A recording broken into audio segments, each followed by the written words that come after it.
Hello, today's In the Hoop project are these beautiful pansy earrings and brooch combination. You can stitch just the earrings or the earrings and the brooch. There's two different versions of the design available set up to stitch like that.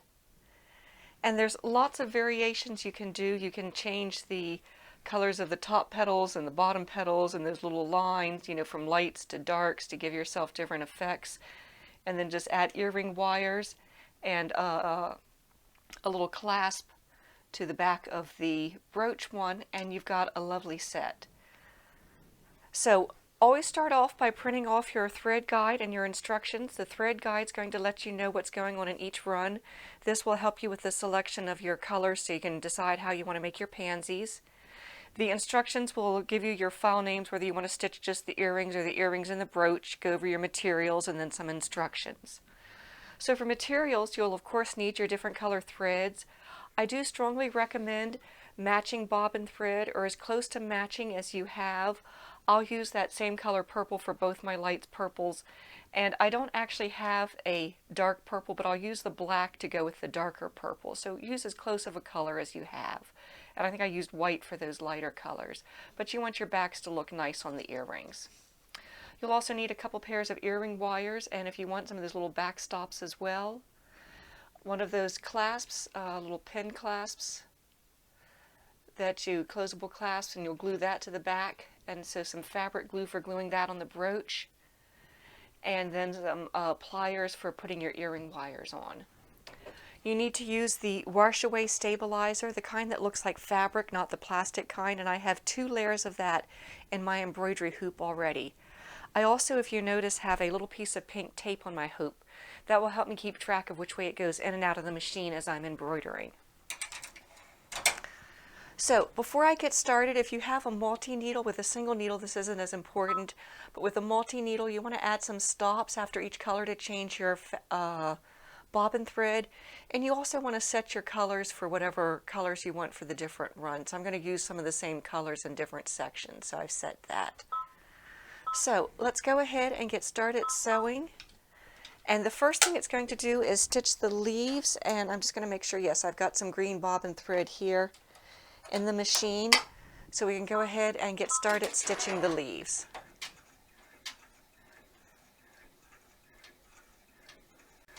All right, the leaves have been stitched, so I'm going to do 2 things. I'm going to take and I'm going to trim these little jumps, or the tails, off the back. They'll get caught in it'll make it bumpy, it'll keep it from being as smooth. It's much smoother if you trim those off. And I'm also going to change my bobbin thread, so my next color is a light purple. So I'm going to put in my light purple bobbin thread here. And we'll just pop that in. And it's going to stitch the top 2 petals on the flower next.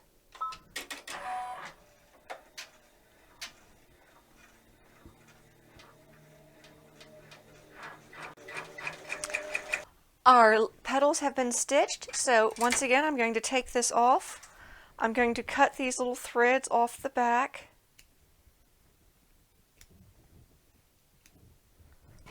Get rid of those, put my hoop back in, make sure you keep it in this right way. And I'm going to change my bobbin thread to a dark black, or black. I don't have any dark purple, and so I'm just going to use black for this instead. It's close enough. So we're going to stitch the lines on the petals, and then we'll pause again. All right, the lines or the striations on the petals have been stitched, so we will trim those threads off the back.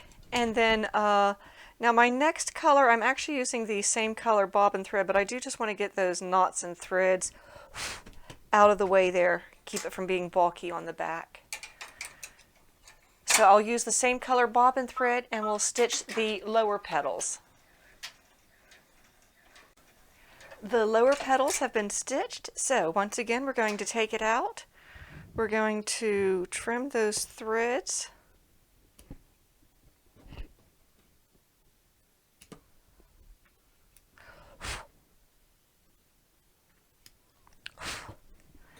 And we're going to change our bobbin thread to the light purple because our next run is going to be the lines on the lower petals, and I'm doing those in light purple on this run, or this design.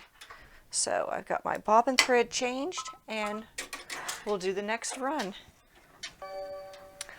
All right, the lines on the lower petals have been stitched. So the next thing it's going to do is the outline stitch around all the petals. But once again, we're going to pause and we're going to trim those tails or those threads off the back.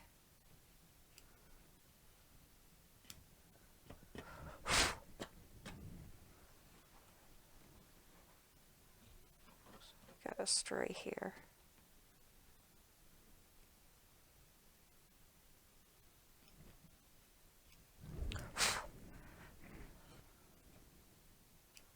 There we go. So once those threads are trimmed, I'm going to do my bobbin thread. I'm doing a little different shade of purple, but I'm going to leave that same light purple bobbin thread because that's the closest I've got. So it's going to stitch the satin around the edge of the petals, and then we'll do the centers. Actually, we'll stop and trim and do the centers, and it'll be all done. All right, the satin trim around the edges and the loops for the earrings has been stitched. So once again, we are going to trim the threads.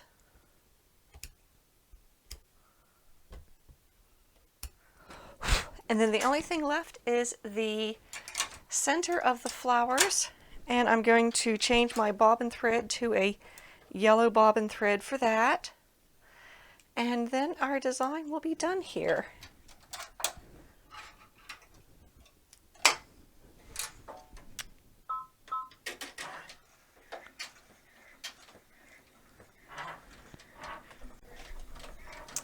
Thank you, sweetheart. Our design is all through sewing. We can take it off the machine. We'll trim those last threads off the back here.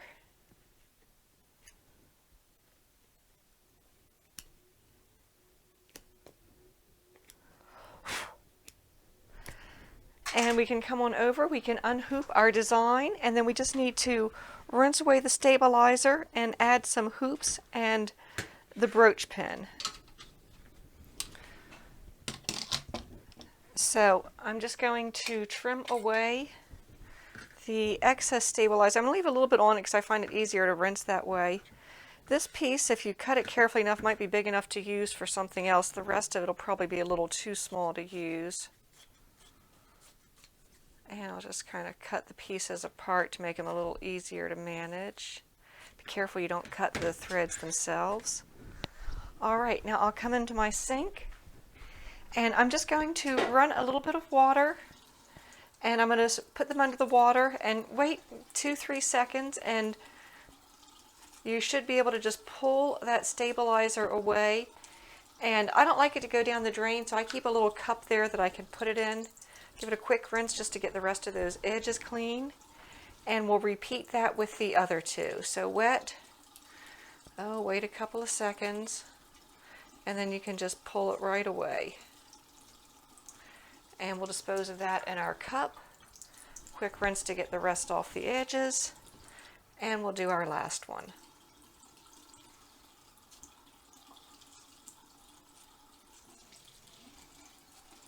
So if you wait too long, it'll get really gooey and be a mess to pull off. There's a little bit of a timing there, but give it a couple of seconds and it's good.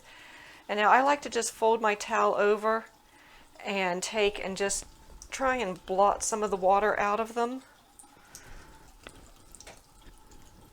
And then because I'm impatient, I'm going to dry them the rest of the way under my iron. You could always just lay them flat to dry. Or since it's a pansy, you could even probably curl up those flower edges a little bit if you chose. But we'll go back in the other room and we're going to press them some. So I'm just going to put them down on my ironing board here. And I'll just start pressing them with the iron, and that's going to dry them and press them flat. Now one thing you want to do is you want to take your earring pieces, and now I have these nice scissors with a round point. You could also use a knitting needle or an awl or whatever you have, but you just want to poke that through that hole there to help shape the hole nicely and make sure it's clear. So we'll do that. We'll do the same thing with this one. And again, I'm just poking the scissors right through that hole there, just helping to make sure it's nice and round. and it's clear of anything. So for the earrings, like I said, just poke that hole clear. You do also need to be careful that you keep these, move these on your surface. They can, if there's a little bit of that stabilizer still on there, they can start to stick to things. So be careful you don't leave them in place too long. And we're just going to iron here for 1 more minute and they should be dry. All right, my pieces are dry here. I'm going to give them just 1 more poke, make sure those circles are good. They seem pretty good. Wipe my scissors off. So we can come back over to our work area, and we just need to put the earring hoops on and glue our pin back. So I'm just going to take my earring wires, and I use these ones like that with a little hole there, and so I just take these little needle nose pliers and kind of bend that loop to the side so that I can put the earring on it, and then I just drop that in, and then I just kind of bend that loop back to where it goes to. Sometimes if it's open a little bit too much at the top, I'll take another pair of pliers and just kind of squeeze it shut a little bit. There we go. So we've got 1 earring.